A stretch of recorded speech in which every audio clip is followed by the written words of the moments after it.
अध्याय 4। परमेश्वर ने शैतान को नष्ट क्यों नहीं किया? वो कौन सी बात है जो मनुष्य को जानवर के स्तर तक गिरा देती है? ये तब होता है जब वो केवल उसके शारीरिक जरूरतों और सांसारिक अस्तित्व में ही रुचि रखता है। एक जानवर की रुचि किस बात में होती है? भोजन, नींद और यौन संतोष, बस यही सब कुछ है। और जब एक मनुष्य केवल इन्हीं बातों में रुचि रखता है, तब हम कह सकते हैं कि वह जानवर के स्तर तक गिर चुका है। परंतु परमेश्वर ने मनुष्य को मात्र जानवर जैसे जीने के लिए नहीं बनाया। शिक्षा मनुष्य को जानवर से बेहतर नहीं बनाती, क्योंकि यहाँ तक कि पढ़े लिखे लोग भी कभी कभी जानवरों जैसा व्यवहार करते हैं। हमारा एक अंग है जो हमारे मन से भी ज्यादा गहरा है, इसे आत्मा कहते हैं। हमारी आत्मा हमें परमेश्वर के विषय में बोध कराती है। जब परमेश्वर ने मनुष्य को बनाया तो उसने उसे स्वतंत्र इच्छा के साथ बनाया। उसने मनुष्य को चुनाव करने की स्वतंत्रता भी दी। जब शैतान को स्वर्ग दूत के रूप में बनाया गया था, तो वो भी चुनाव की स्वतंत्रता के साथ बनाया गया था। इसीलिए वो कह सका, मैं अपने सिंहासन को ईश्वर के तारागण से अधिक ऊंचा करूंगा। परमेश्वर ने और भी कई बातों की निर्मिति की जिनके पास स्वतंत्र इच्छा नहीं थी। उदाहरण के लिए तारे और ग्रह। हमारे सौर मंडल में ग्रहों ने भी कभी हजारों वर्षों में भी परमेश्वर के नियमों का उल्लंघन नहीं किया है। क्यों? क्योंकि उनके पास इच्छा की स्वतंत्रता नहीं होती और ग्रह परमेश्वर की संतान नहीं बन सकते। किसी भी व्यक्ति को परमेश्वर की संतान बनने के लिए उसे उसकी मर्जी के अनुसार चुनाव करने की इच्छा के साथ बनाया गया। परंतु चुनाव करने की स्वतंत्रता में एक खतरा ये है कि आप इसका उपयोग स्वयं को प्रसन्न करने और परमेश्वर की आज्ञा का उल्लंघन करने के लिए कर सकते हैं। परंतु परमेश्वर ये जोखिम उठाने के लिए तैयार था, क्योंकि वह आज्ञाकारी संतान चाहता था। और यही क्षेत्र है जहां शैतान भी परमेश्वर के उद्देश्य को पूरा करता है। संसार में सारी गड़बड़ियां, दुविधाएं, बीमारियां और बुराइयां मनुष्य के द्वारा परमेश्वर की आज्ञा का उल्लंघन और अदन की वाटिका में शैतान की बात सुनने का सीधा परिणाम है। तब हम ये प्रश्न पूछ सकते हैं, यदि संसार की सभी समस्याओं की जड़ शैतान ही है, तो परमेश्वर ने उसे नष्ट क्यों नहीं किया? हाँ, मैं आशा करता हूँ कि हम कम से कम ये विश्वास तो कर सकते हैं कि परमेश्वर का ज्ञान हमसे ज्यादा है। हमारी बुद्धि पानी के एक छोटे कप के समान है, जबकि परमेश्वर की बुद्धि एक समुद्र के समान है।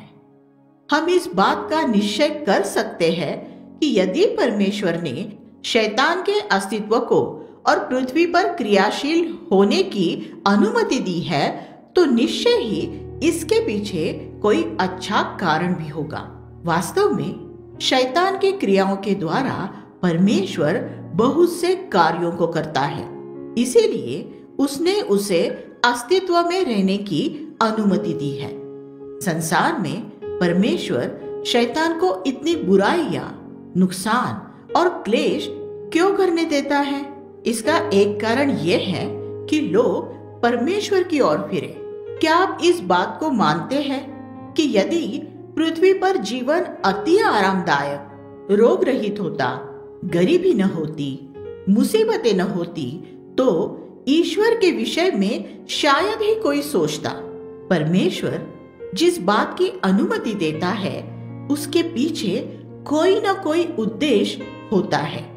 पुराने नियम में हम पढ़ते हैं कि जब जंगल में इस्राएलियों ने परमेश्वर को भुला दिया, तब उन्हें जहरीले सांपों ने अचानक काट लिया था। वे तुरंत परमेश्वर की ओर फिर गए और परमेश्वर ने उन्हें चंगा किया। गिनती 21वां अध्याय। क्या ये अच्छी बात नहीं थी कि उन जहरीले सांपों के कारण लोग परमेश्वर की ओर मुड़े? मैंने एक व्यवसाय के विषय में सुना है जो किसी समय परमेश्वर के बहुत नजदीक था, परंतु जैसे जैसे उनका व्यवसाय बढ़ता गया, वे परमेश्वर से दूर हो गए। उनके चर्च के अगुवे उन्हें इस बात पर बार बार कहते रहे और कोशिश करते रहे कि वह परमेश्वर के पास लौटे, परंतु वो उनके व्यवसाय में काफी व्यस्त रहते थे। एक दिन उनके 3 पुत्रों में से सबसे छोटे पुत्र को एक जहरीले सांप ने डस लिया और वह बच्चा गंभीर रीति से बीमार हो गया। यहाँ तक कि डॉक्टरों ने भी उसके बचने की आशा छोड़ दी। तब पिता सचमुच बहुत चिंतित हो गया और बच्चे के लिए प्रार्थना करने के लिए चर्च से किसी अगुवे को बुला लिया। वह अगुवा एक समझदार व्यक्ति था। वह आए और ये प्रार्थना की, प्रभु, इस बच्चे को डसने के लिए जो सांप आपने भेजा उसके लिए धन्यवाद, क्योंकि आपके विषय में सोचने के लिए इस परिवार को मुझे बताने के लिए मौका नहीं मिला होता। जो काम मैं 6 वर्षों में नहीं कर सका, वह इस सांप ने एक पल में कर दिया। अब जब उन्होंने अपना सबक सीख लिया है, प्रभु, इस बच्चे को पूरी तरह चंगा कर दीजिए और तेरे विषय में सोचने के लिए उन्हें फिर किसी सांप को काटने की जरूरत न पड़े।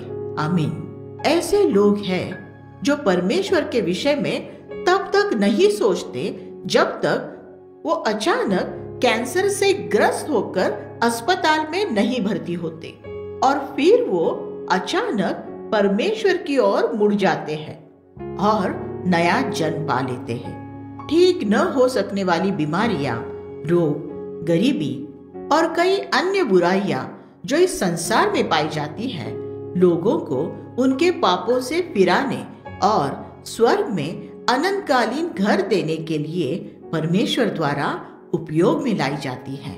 इसी प्रकार से परमेश्वर अपने लोगों को बचाने के लिए और अनंत जीवन देने के लिए उन्हीं बातों का उपयोग करता है जो शैतान उनके जीवन में लाता है।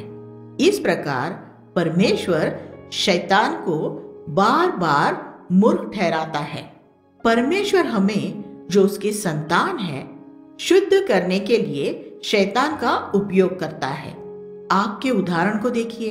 हम जानते हैं कि दुनिया के इतिहास में लाखों लोग आग से जलकर मर गए, तो भी किसी ने आग का उपयोग करना बंद नहीं किया, क्योंकि आग ही से भोजन पकता है और गाड़ियां तथा हवाई जहाज चलते हैं।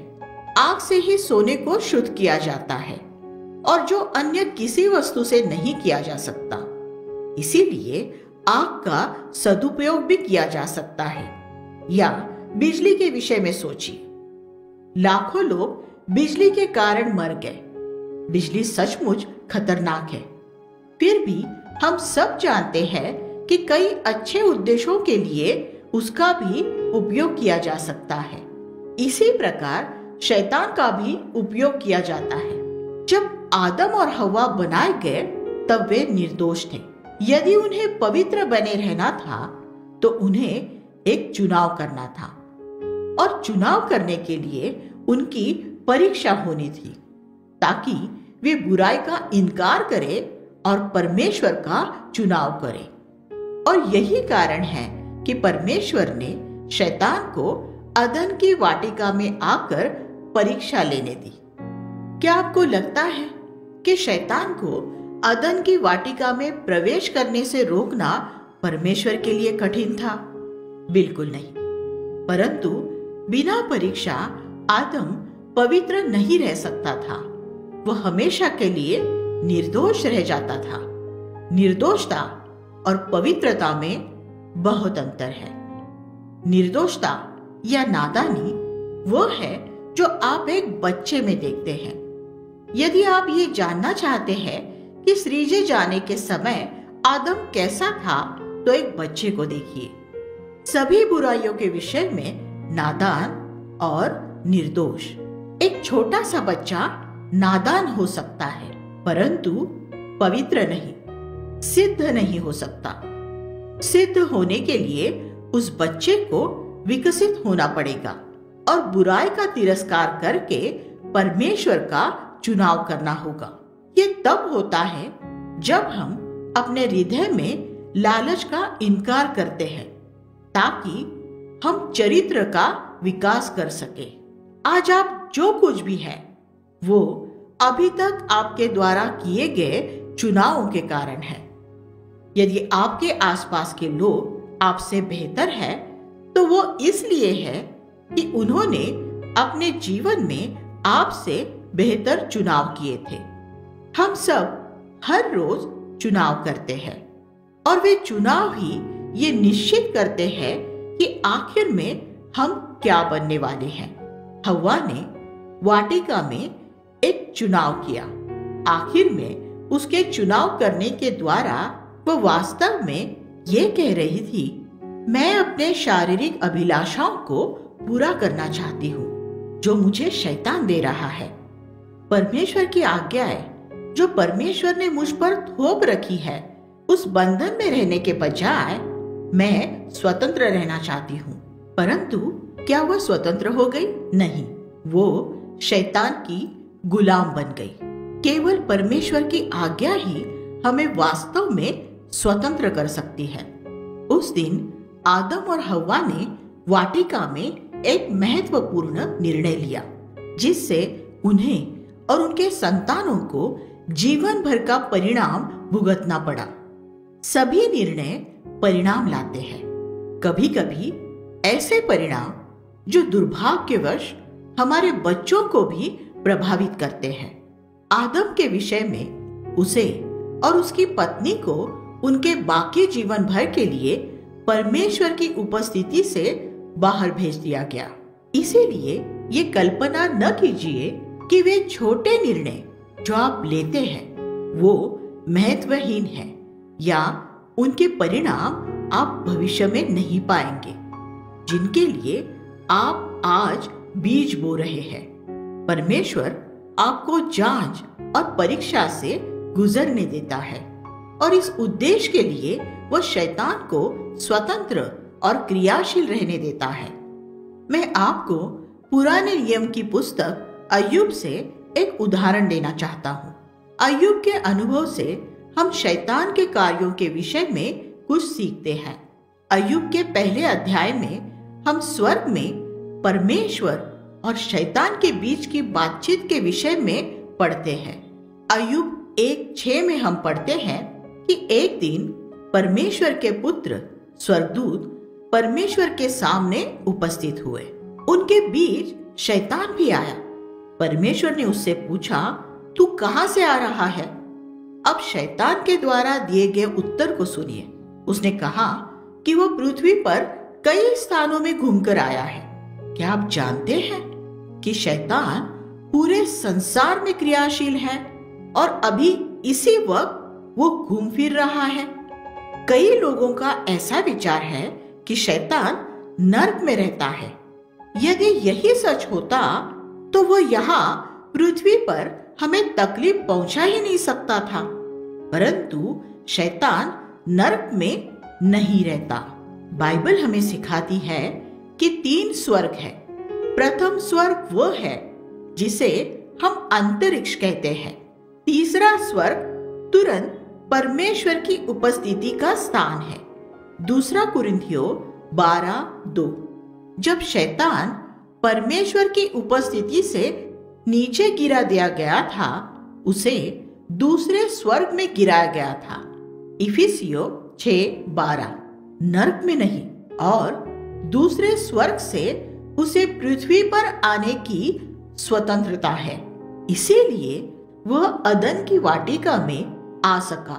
और यही कारण है कि आज भी वो और उसकी दुष्ट आत्माएं पृथ्वी पर आ सकती है।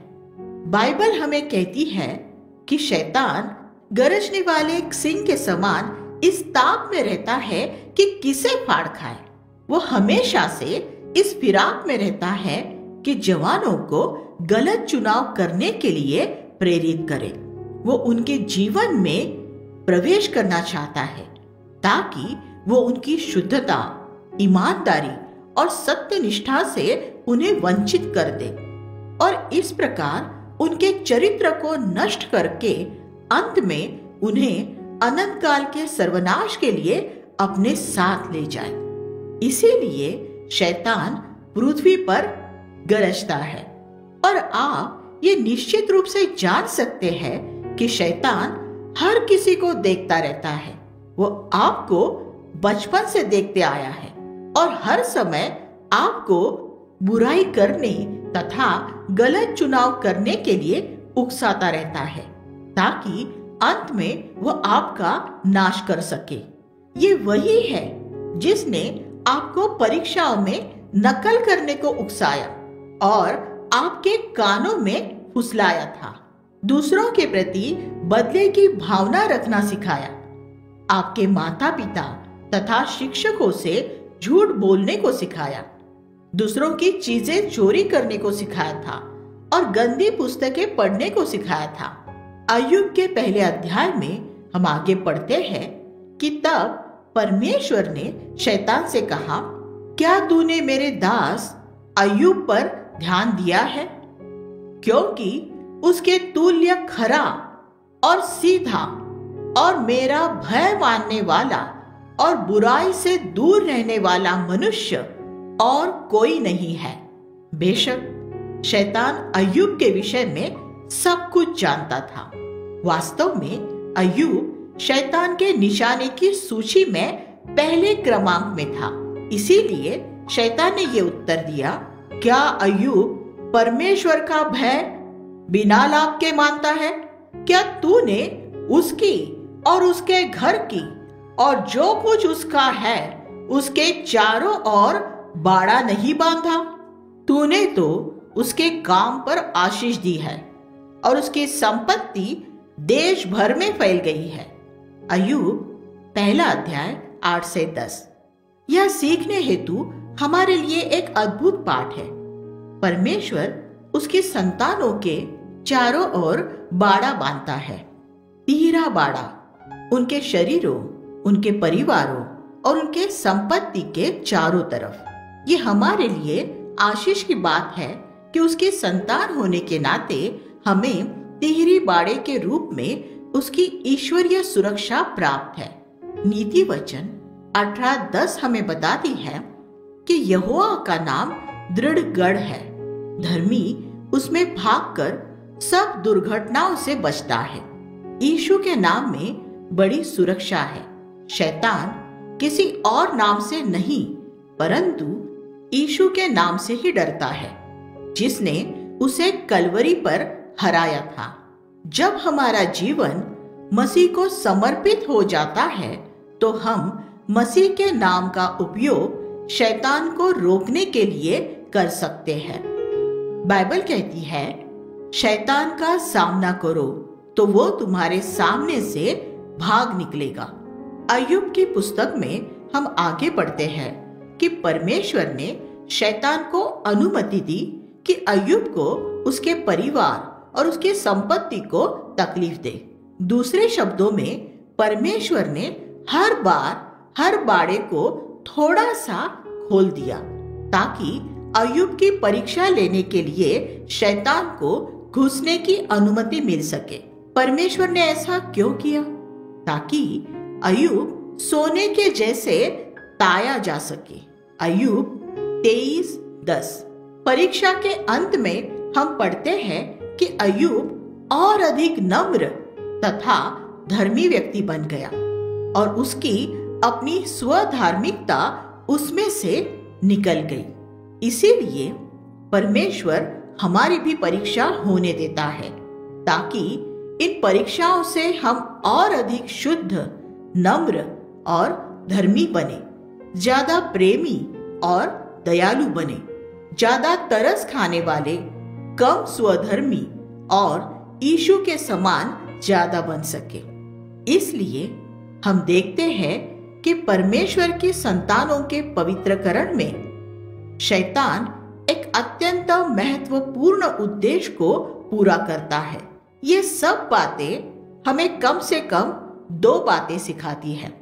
सर्वप्रथम, परमेश्वर की अनुमति के बिना शैतान परमेश्वर के किसी भी संतान को कभी भी नहीं छू सकता। और दूसरी बात यह है कि जब भी शैतान को अनुमति दी जाती है, वो हमें छुए या किसी भी रीति से दुख पहुंचाए, इसके पीछे हमेशा एक उद्देश्य होता है कि हम अपने जीवन में और अधिक मसीह के समान बने, संसारिक बातों से ज्यादा स्वतंत्र रहे और हमारे विचार ज्यादा स्वर्गीय बातों की तरफ ही रहे। क्या ये जानना शांति की बात नहीं है कि चाहे शैतान हमारे साथ जो भी करे, तो भी सब बातों का नियंत्रण परमेश्वर ही करता है। जवानों, मैं आपसे कहना चाहता हूँ कि यदि आप अपना जीवन पूरी रीति से परमेश्वर को सौंप दे, तो ये तिहरा बाड़ा आपके शरीर, परिवार और संपत्ति के चारों तरफ हमेशा रहेगा। शैतान इनमें से किसी भी बाड़े में परमेश्वर की अनुमति के बिना घुस नहीं पाएगा। और जब भी परमेश्वर शैतान को अनुमति देता है, तो आप ये निश्चित रीति से जान लीजिए कि ये आपकी भलाई के लिए ही होगा।